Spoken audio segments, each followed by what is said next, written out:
cucu Nabi, orang paling mulia, pemuka pemuda nanti saat di akhirat, dekat dengan Rasulullah, wafat dalam kebaikan, sangat mulia sirahnya. Ya, Masya Allah, dicela oleh orang lain, tidak menemukan kalimat kotor di lisannya. Ada yang baik aja. Ya. Ada orang bukan cucu Nabi, keponakan Nabi juga bukan, tetangga Nabi juga bukan, hidup tidak di zaman Nabi, surganya belum jelas, bukan pemuka, jadi makmum di surga aja belum tentu, gitu kan? Masya Allah, kadang-kadang orang mempersoalkan Anda dengan satu kalimat, Anda balas satu paragraf. Cita-cita masuk surga, gitu kan? Coba cek. Di ciri-ciri orang yang sudah dekat dengan Allah itu, dia akan tata dalam segala kehidupannya. Ini kalau saya bebas dari dosa, minimal bersih, maka ujung kepala sampai ujung kakinya pasti bersih. Jelas di sini? Bagaimana cara kita mendapatkan petunjuk dari Nabi ini supaya setidaknya mendapatkan cinta Allah Subhanahu wa taala, dosa-dosa terampuni dan hidup bahagia? Inilah inti bahasan yang coba kita akan turunkan. Semoga Allah Subhanahu wa taala termasuk yang menjadikan kita diampuni dosa-dosanya. Dan tidak cukup dengan amin, kita pelajari dulu ya. Bismillah. Baik, kami fokus ke sebelah sini untuk melihat yang blanknya dulu, kemudian kita tuliskan yang blank itu di sebelah sini ya. Bismillah. Sekali khair. Ya, fokus sebentar ya. Ya, sekarang ambil frame-nya dulu ya. Masih ingat wahyu yang diturunkan kepada Nabi sallallahu alaihi wasallam disebut apa? Al-Quran ya. Baik, Al-Quran, tugas Nabi menyampaikan ini ya, kita ambil diantaranya Quran surah kedua ayat 129. Rabbana wab'ats fihim rasulan minhum, disebutkan rasul. Apa tugas rasul? Yatslu alaihim ayatika, menyampaikan ayat-ayatmu ya. Maaf, isi Quran disebut apa? Ayat kan? Al-Baqarah berapa ayat? Ali Imran berapa ayat kan? Al-Ikhlas berapa ayat? Jelas di sini? Baik. Jadi Rasul ketika diutus berfungsi menyampaikan. Pertama menyampaikan. Jadi nggak boleh menyembunyikan ya. Jadi nggak ada sifat Nabi yang menyembunyikan ayat. Ini ayat bagus nih, saya simpan dulu ntar besok baru saya sampaikan. Nggak bisa. Jadi begitu turun langsung disampaikan. Ini Al-Quran ya. Tolong fokus ya, gagal fokus bisa bermasalah di sini. Baik. Ketika disampaikan, ada ayat-ayat yang tidak cukup untuk disampaikan tapi butuh penjelasan, pengajaran. Makanya diteruskan ayatnya wa yu'allimuhumul kitab. Kemudian mengajarkan isi kandungan Alkitab itu. Ada perintah salat misalnya kan? Wa aqimus shalah, Al-Baqarah 43 disampaikan. Tunaikan salat. Ya. Pelan-pelan. Setelah salatnya disampaikan, ayatnya ditegaskan, tunaikan salat, maka tidak cukup sampai sini kata Quran. Wa yu'allimuhumul kitab. Maka Nabi ditugaskan mengajarkan tata cara ibadah ini masih dilakukan. Ya. Ajarkan.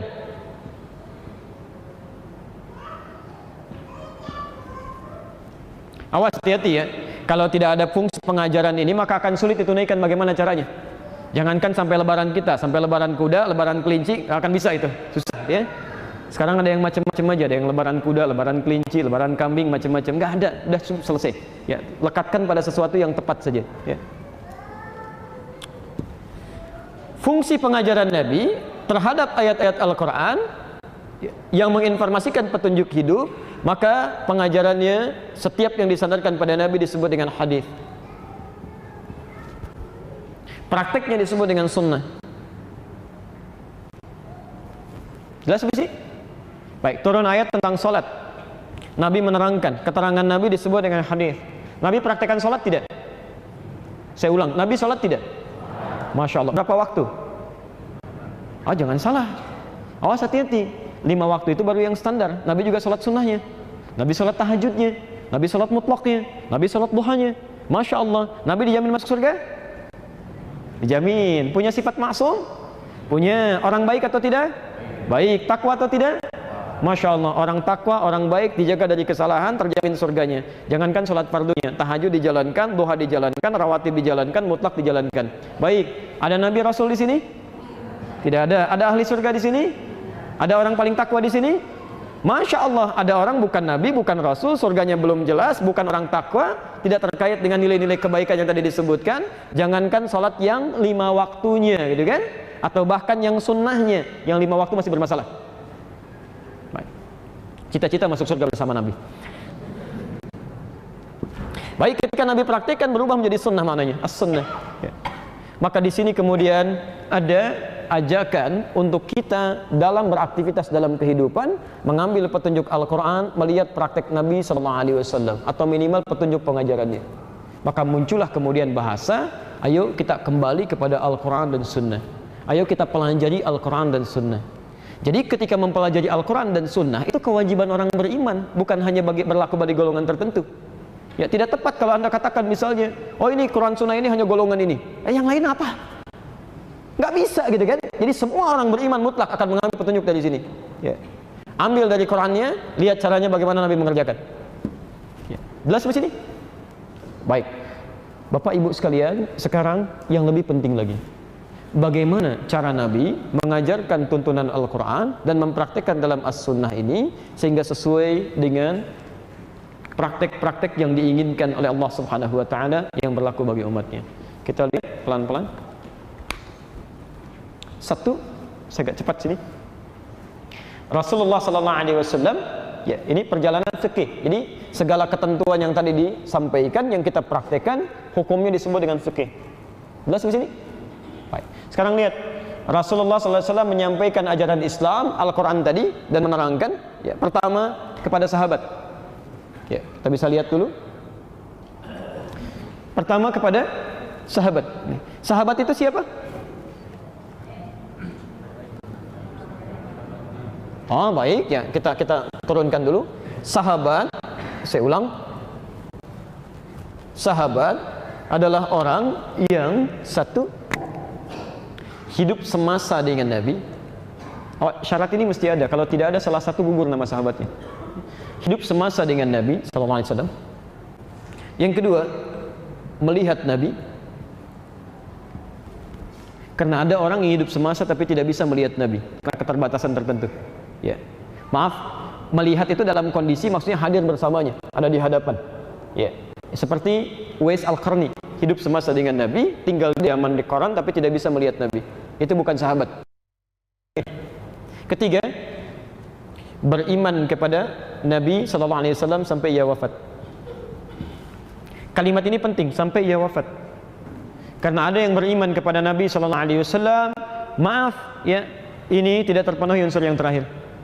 Ya, ketika nabinya wafat, tiba-tiba dia memproklamirkan sebagai seorang nabi, seperti Musailamah Al-Kadzdzab. Ada yang beriman kepada Nabi, maaf gitu kan, dia wafat duluan dibandingkan dengan Nabi, tapi imannya tidak serius. Seperti Abdullah bin Ubay bin Salul, ya. Maka ini pun tidak disebut dengan sahabat. Nah, isi Al-Quran dengan sunnah tadi disampaikan oleh Rasulullah SAW pada kalangan sahabat. Ini generasi pertama.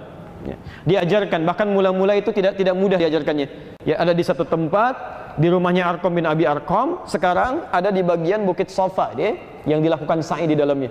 Baik. 40 orang belajar pertama kali disebut dengan as-sabiqun al-awwalun. Di situ ada Abu Bakar As-Siddiq, ada Umar, kan? Ada Utsman, kemudian ada sahabat-sahabat yang lainnya. Ada 40 orang dikenal dengan as-sabiqun al-awwalun. Perhatikan, pengajarannya itu sifatnya langsung. Jadi hampir jarang dan hampir tidak ditemukan yang menulis, paling beberapa orang gitu kan. Di sifatnya talaqi. Sampaikan, terima, sampaikan, terima. Begitu ada ayat Quran disampaikan, kemudian ya sebagian atau keseluruhannya kemudian mulai menangkap, dihafalkan. Ya, 1-2 orang paling yang menulis kan. Demikian seterusnya. Nabi mengajarkan salat, tidak ada yang menuliskan, kitab salat tidak ada. Ya, semuanya hanya melihat, praktekkan, kerjakan seperti itu. Disampaikan pada generasi-generasi setelahnya. Ya, ketika Nabi SAW kemudian wafat, ya, saya ulang, ketika Nabi SAW mulai wafat, maka sahabat mulai menyebar. Ya, pergi mengajar. Ada yang pergi ke Yaman, bahkan sebelumnya ada yang diutus oleh Nabi langsung ke Yaman untuk melihat-lihat, ya seperti Mu'adz bin Jabal dengan Abu Musa Al-Asy'ari. Ya, setelah Nabi wafat, maka beraktivitas di sana. Ya. Ada yang Masya Allah, maaf, ke wilayah Afrika tuh. Ya, ada seperti Muawiyah masuk ke Mesir, ke Libya, bahkan sampai tukang cukurnya Nabi. Itu saya sempat tinggal di Libya cukup lama, sampai 5 tahun. Itu sampai ada salah satu tempat ya dimakamkannya sahabat Nabi yang biasa mencukur Nabi. Itu ada di wilayah Tripoli itu. Ya. Sampai kemudian ada yang sampai ke Syria, gitu kan? Ya, Muawiyah sampai ke sana. Ada yang sampai ke Irak. Ya, Irak itu bukan bagian dari Arab. Irak itu Persia, ya, Persia.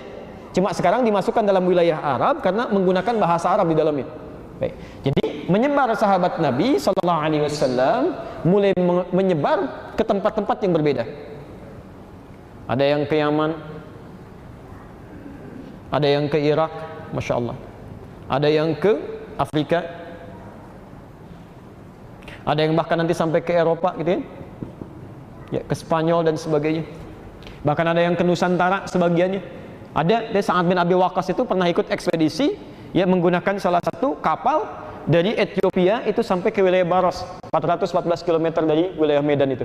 Ya, nanti sebagian turunannya kita tanggal 1 sampai tanggal 4 ada taklim sekitaran Pantura, nanti kita jelaskan turunan-turunan itu. Ya. Nah, teman-teman sekalian, saya teruskan dulu sebentar. Ketika para sahabat ini mengajarkan ke wilayah-wilayah yang berbeda, mulai menyebar, atau bahkan orang-orang datang sendiri ke Madinah, ya, sebagian datang ke Mekah. Orang-orang yang belajar kepada sahabat ini karena tidak bisa bertemu dengan Nabi, Nabinya sudah wafat, kan? Atau dalam kondisi tertentu disebut dengan tabi'in. Saya ulang, disebut dengan apa? Tabi'in. Fokus, sebentar, fokus. Tabi'in ini, ya, tidak semua punya sifat yang sama dengan kemuliaan dan kekuatan hafalan sahabat. Ya. Jadi ada yang bisa menangkap langsung dengan mengingat. Tapi tidak sedikit orang-orang yang tidak mudah mengingat, sehingga dia harus menuliskan apa yang diingat itu sebagai gambaran atau acuan saat dia mempelajarinya. Mulai misalnya mengajar di wilayah Afrika, masuk ke wilayah Mesir, ya, Mesir itu Afrika. Ya. Ada yang ke Libya, ada yang ke Tunisia, ya, sebagian sudah mulai mencatat. Ya. Sama misalnya mengajar ke wilayah Yaman, ada yang mulai mencatat. Ya. Di sini ada yang mulai mencatat. Ya. Turunkan dulu. Rasul, sahabat, tabi'in. Karena sudah mulai ada yang mencatat, maka masya Allah, ya, catatan-catatan itu bisa dikumpulkan, kemudian dikodifikasikan, ya, dibuat satu himpunan, dibuat satu turunan. Jadi pada masa ini, khususnya di awal masa ke tahun kedua Hijrah, ya, tahun kedua Hijrah kisaran sampai 200 Hijriah. Tolong lingkari tanda ini ya. Sampai dengan 200 Hijrah. Saya ulang, sampai dengan 200 Hijrah. Maka muncullah ulama-ulama saleh yang selain punya kekuatan untuk mengingat, juga punya kemampuan untuk menuliskan. Ya. Di antara mereka ini ada 4 bintangnya, ya, yang paling unggul. Jadi mereka tidak hanya menulis, ya, tapi juga punya kekuatan daya ingat yang luar biasa. Dan mereka kumpulkan ingatan-ingatan itu melalui tulisan-tulisan mereka. Ya. Di antara mereka siapa saja? Saya coba hadirkan. Ya. Fokus ke sini supaya langsung kelihatan bahannya. Perhatikan ya, lihat sini. Satu, masa Rasulullah SAW mengajarkan Al-Quran plus prakteknya disebut dengan apa? Sunnah. Diturunkan kepada sahabat. Metodenya mulai menghafal. Jelas? Sedikit yang menuliskan. Kemudian ketika Rasulullah SAW meninggal dunia, disampaikan pada generasi setelahnya, sahabat mulai menyebar dengan tempat-tempat tadi. Ya. Maka diajarkan pada tabi'in, ya kan? Dan orang yang belajar kepada tabi'in lagi. Sifat mereka karena tidak sama dengan yang sebelumnya, ya, maka sudah mulai banyak yang menulis. Ya. Jadi ada yang kemudian menghafal dan tidak sedikit yang mencatat. Tapi di antara sekian banyak yang menulis ini, ada ulama-ulama khusus yang mengumpulkan dalam bentuk kumpulan disebut dengan kodifikasi sebagai acuan bagi orang-orang setelahnya. Ya. Mereka itu pelan-pelan, awas hati-hati, dibatasi sampai dengan batas 200 Hijrah. Jadi kalau di atas 200 Hijrah ini tidak disebut dengan nama yang akan saya sebutkan nanti. Sudah sebut sini? Pelan-pelan, pelan-pelan. Lihat sini. Batasnya 200 Hijrah. Jadi sampai 200 Hijrah ada 4 bintang ulama utama yang mengumpulkan ajaran Nabi dari para sahabat, termasuk dari para tabi'in, dikumpulkan jadi satu sebagai acuan untuk kita setelahnya. Kalau Anda belajar dari orang-orang ini, maaf, ya, 200 Hijrah ini yang baru atau yang dulu? Sekarang atau yang lampau? Lampau. Sekarang tahun berapa? 1438. Berarti kisaran 1200 tahun yang lalu kan? 1238. Sesuatu yang sekarang disebut dengan khalaf namanya. Yang dulu disebut dengan salaf. Jelas di sini? Ya, dulu yang lampau disebut dengan apa? Salaf. Ingat, generasi ulama salaf yang disepakati oleh ulama, nggak ada yang beda di sini. Ingat, kalau Anda beda, yang salah Anda, bukan ulama yang salah. Jelas ya? Generasi salaf yang diakui punya turunan sampai menghimpun petunjuk Rasulullah itu dibatasi sampai 200 Hijrah. Ya, karena nanti setelah lewat ke situ banyak kejadian-kejadian terjadi bisa memengaruhi unsur tulisannya. Baik. Nah, ada generasi orang-orang ini salaf namanya, ya, generasi yang lampau. Baik, mereka baik tidak? Saya ulang, orang-orang ini baik tidak? Baik, dekat dengan Allah, tahu petunjuk Rasulullah, baik, sifat baik yang menjadikan dekat dengan Allah disebut dengan saleh. Saleh, maka muncul istilah salafus saleh. Jelas sampai sini? Baik, muncul istilah salafus saleh. Jadi para ulama-ulama di masa lampau yang punya kedekatan dengan Allah, yang belajar runtutan ilmu sampai Rasulullah melalui orang-orang ini. Salaf, orangnya baik, dekat dengan Allah disebut saleh, maka salafus saleh. Di antara salafus saleh itu ada 4 yang paling utama. Ada 4 bintangnya. Ya. Siapa di antaranya? Kita turunkan. Ini. Wah, pelan-pelan. 1, Abu Hanifah atau Nu'man bin Bashir yang lahir tahun 80 Hijrah, wafat tahun 150 Hijrah. Ya. Maaf, kalau dilihatnya dari batas kelahiran ya, dari batas kelahiran. 80 Hijrah masuk 200 Hijrah tidak? Masuk. Berarti ini masuk dari ulama salafus saleh. Jelas di sini? Pelan-pelan. Selanjutnya, Malik bin Anas. Ya. Malik bin Anas, beliau lahir 93 Hijrah dan ini tidak pernah meninggalkan Madinah. Ya, selalu di Madinah dari lahir sampai wafatnya 179 Hijrah. Dia tidak pernah meninggalkan Madinah sampai dikenal dengan Imam Darul Hijrah, imamnya Madinah. Baik, 93 Hijrah itu masuk dalam kisaran 200 Hijrah? Masuk. Masa ini juga bagian dari salafus saleh. Ketiga, Muhammad bin Idris Asy-Syafi'i, nama kakek ketiganya Asy-Syafi'i. Lahir 150 Hijrah, lahirnya di Gaza, wafatnya di Mesir, ya, di Gaza. Baik, 150 Hijrah masuk dalam kisaran tadi? Masuk ya, maka beliau pun salafus saleh. Ya. Kemudian yang keempat ini Imam Ahmad bin Hanbal, muridnya Imam Asy-Syafi'i, lahir tahun 164 Hijrah, masuk dalam kisaran ya? Masuk, ini pun salafus saleh. Nah, teman-teman sekalian, perhatikan ya, perhatikan. 4 ulama ini punya keunggulan dibanding ulama yang lainnya. Karena selain menghafal dengan ingatannya yang sangat kuat, juga menuliskan semua tuntunan-tuntunan tadi di kitab mereka. Ya. Jadi jalur kita kalau ingin belajar, misal dari Nabi Sallallahu Alaihi Wasallam yang tadi ini, ya. Kalau Anda ingin belajar Al-Quran dan Sunnah, ya, mustahil Anda keluar dari ajaran yang dibawa oleh 4 ulama ini. Pasti akan lewat sini. Ya. Baik, saya mau katakan begini, pelan-pelan. Perhatikan. Ayo kita kembali pada Al-Quran dan Sunnah. Quran diturunkan pada siapa? Rasulullah SAW. Baik. Sunnah dari siapa asalnya? Rasul. Saya mau tanya, pernah ketemu Rasul? Di mimpi? Mimpi aja belum pernah. Bagaimana bisa mengambilnya? Maka Anda harus mengambil dari orang-orang yang mengkodifikasikan sumber dari Nabi itu yang bisa kita terima sampai sekarang. Dari mana sumbernya? Semua turunan ini berasal dari sini, kan? Ini. Sahabat mengajarkan pada tabi'in kemudian menuliskan, ada generasi tadi, bintangnya yang 4 ini. Jadi mustahil ada orang-orang yang langsung belajar dari Rasul kecuali lewat yang 4 ini. Jelas di sini? Baik. Nah, semua 4 ulama besar ini dengan segala keistimewaannya, insya Allah kami punya nanti koleksinya dari 4 ini, menerangkan perjalanan hidup mereka sampai bagaimana mereka belajar, sampai kekuatan hafalannya, sampai karya-karyanya. Ya, dan setiap edisi 1 kitab khusus. Ya, kalau Anda mau baca saya pinjamkan insya Allah, boleh berbahasa Arab. Ya. Baik. Ini 4 ulama ini menuliskan semua kumpulan-kumpulan pelajaran yang tersambung pada Nabi dengan jalan yang terang. Ya. Jalan Ya, kan kita mau belajar ke Nabi lewat ini ya. Ini yang paling terang jalannya. Jalan yang terang, yang menyampaikan pada tujuan, itu disebut dengan manhaj namanya. Manhaj. Wah, ini di bahasa kita ya. Tolong fokus di sini. Oke. Jadi, ketika orang-orang ini menjadi acuan kita untuk belajar, membawa semua yang berasal dari Nabi, maka ajaran-ajaran yang dari Nabi ini, yang dihimpun lewat mereka disebut dengan manhaj namanya. Ya, manhaj ini. Tadi orang-orang ini disebut dengan apa? Masih ingat?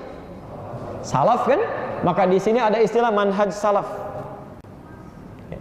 Orang-orang yang mengikuti manhaj ini, ya, sejalur dengan ini sampai ke ujungnya, kemudian bermuara kepada Rasulullah SAW, maka orangnya disebut dengan salafi.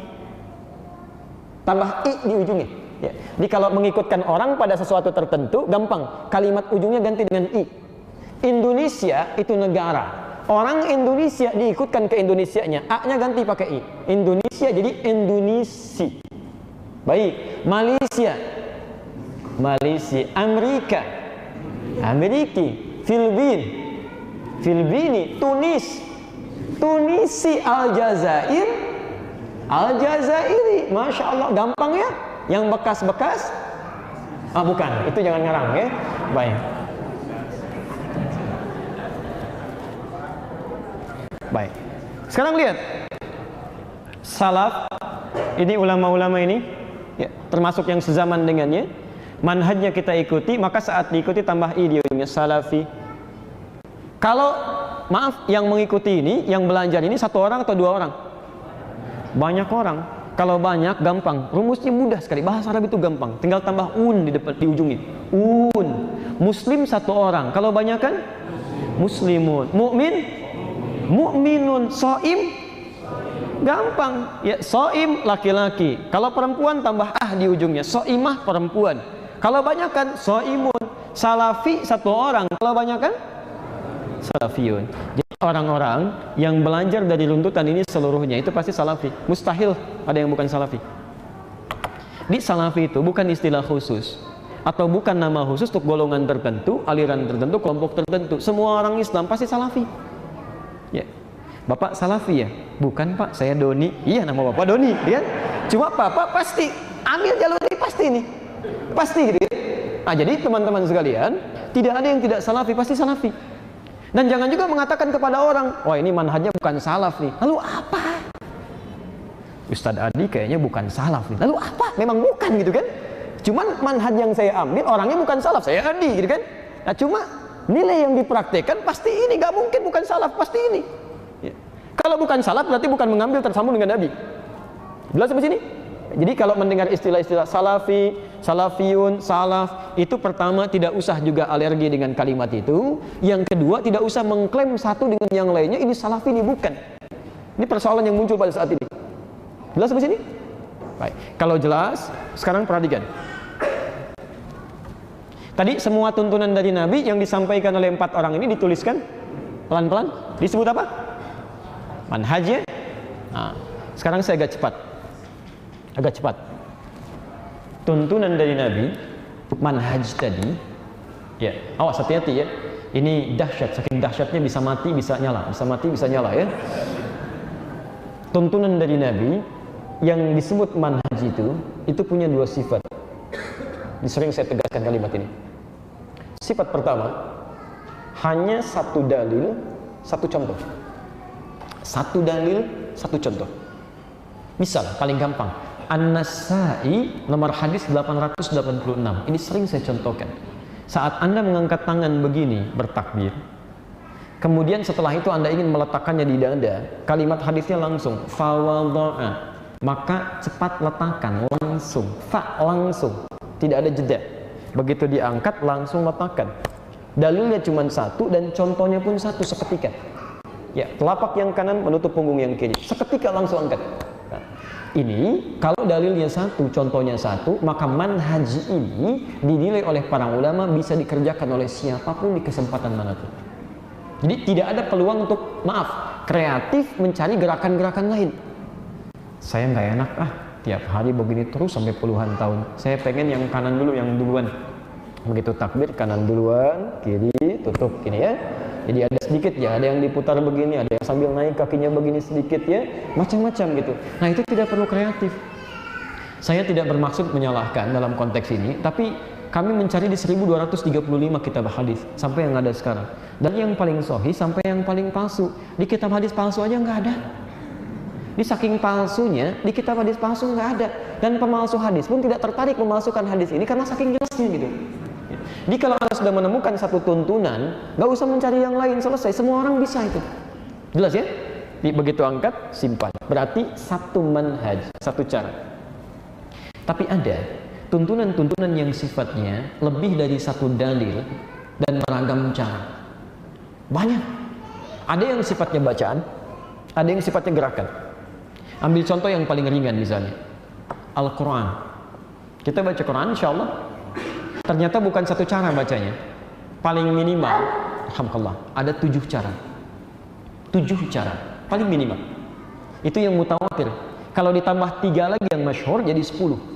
Kalau ditambah 4 lagi dengan bacaan tafsir jadi syadz, jadi 14.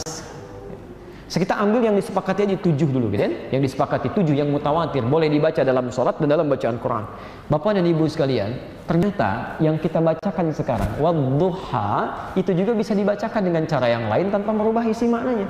Seperti pernah kita contohkan wadduha.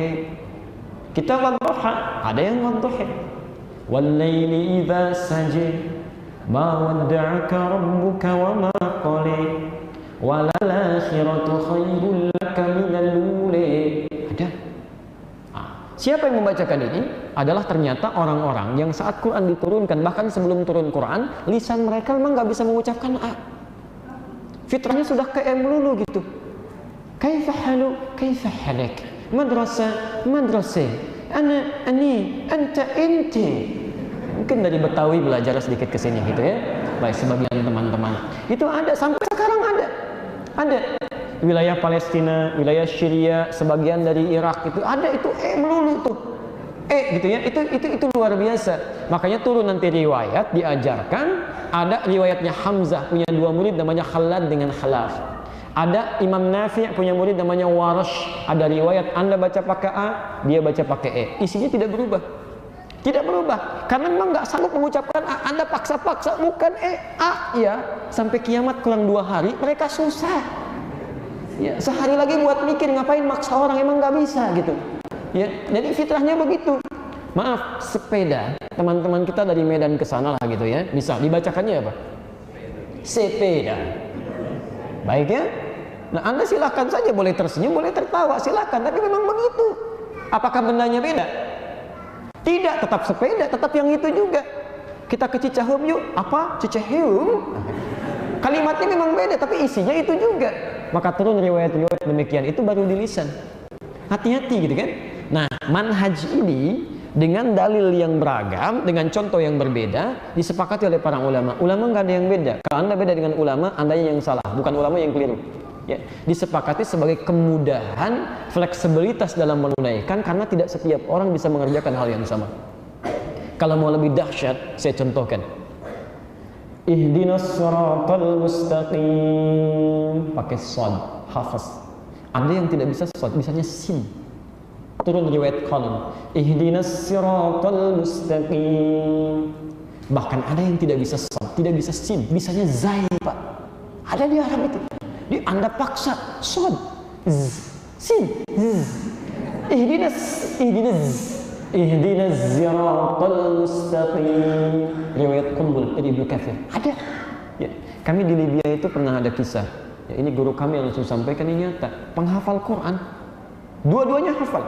Satu hafal pakai shad, satu pakai sin. Bertemu, nggak nyambung. Mirip kisah Umar bin Khattab mendengar bacaan di masa Nabi. Begitu dibacakan ihdinas siratal mustaqim, ente mukhti ya fulan, bisin, musad. Bukan pakai sad, pakai sin, kamu salah katanya.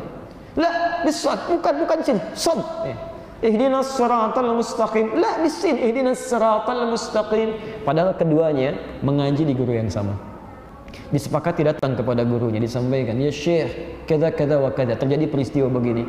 Gurunya bijak sekali, tidak menyalahkan, tidak langsung membenarkan. Beliau katakan, ya bunayya iqra. Nah, baca. Dibaca sama si fulan. Ihdinas siratal mustaqim. pakai sad, hasbuk, cukup. Ya bunayya iqra. Nak baca. Ihdinas siratal mustaqim, pakai sin, hasbuk. Masya Allah kata syekhnya. Kalian berdua salah. Yang benar pakai zai. Ihdinas siratal mustaqim. Masya Allah. Gurunya ingin mengajarkan, kalau kamu baru tahu sesuatu jangan dulu rame, pelajari dulu. Barangkali orang lain yang berbeda